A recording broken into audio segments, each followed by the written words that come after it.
अब जानते हैं स्पोकन वर्ड में इजी वर्ड्स के बारे में।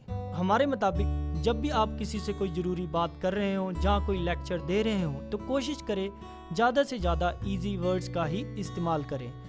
क्योंकि कभी कभी क्या होता है कि जब आप बहुत ज़्यादा कठिन शब्दों का इस्तेमाल करते हैं, जिसके कारण सुनने वाला आपके शब्दों को समझ नहीं पाता और उसे वो शब्द समझ ना आने के कारण वो उन्हें अपनी ज़िंदगी में अप्लाई भी नहीं कर पाता।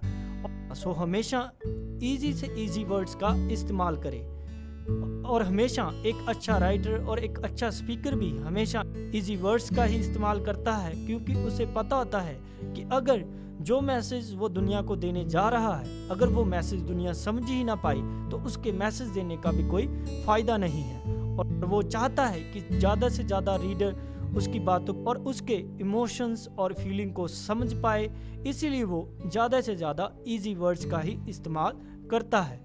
एक बेहतर कम्युनिकेशन के लिए हमेशा इजी वर्ड्स का ही इस्तेमाल करें। स्पोकन वर्ड में अब हम जानते हैं चेक ग्रामर के बारे में। चेक ग्रामर में हम आपको बताने जा रहे हैं कि हमेशा कोई राइटिंग करते दौरान या किसी को कोई बात कहते दौरान हमेशा एक अच्छी ग्रामर का ही इस्तेमाल करें।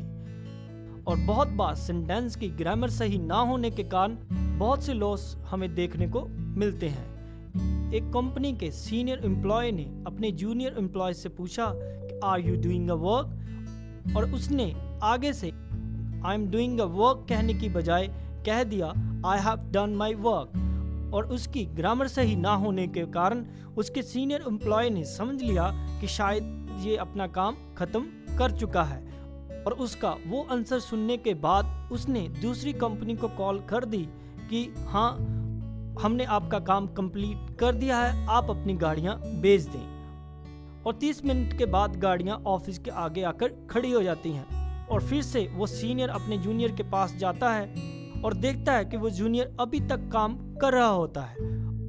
और वो सीनियर उससे कहता है कि तुम अभी तक काम कर रहे हो, कि तुमने तो कहा था कि you have done your work. लेकिन बाद में जब बात पता चलती है कि उस जूनियर को सिर्फ इंग्लिश की नॉलेज ना होने के कारण उसने आई एम डूइंग माई वर्क कहने की बजाय गलत ग्रामर का इस्तेमाल कर दिया होता है, जिसके कारण उस जूनियर को उसी टाइम उस जॉब से निकाल दिया जाता है, क्योंकि उसकी ग्रामर सही नहीं होती। बिल्कुल ऐसी एक और एग्जाम्पल मैं आपसे शेयर करना चाहूँगा।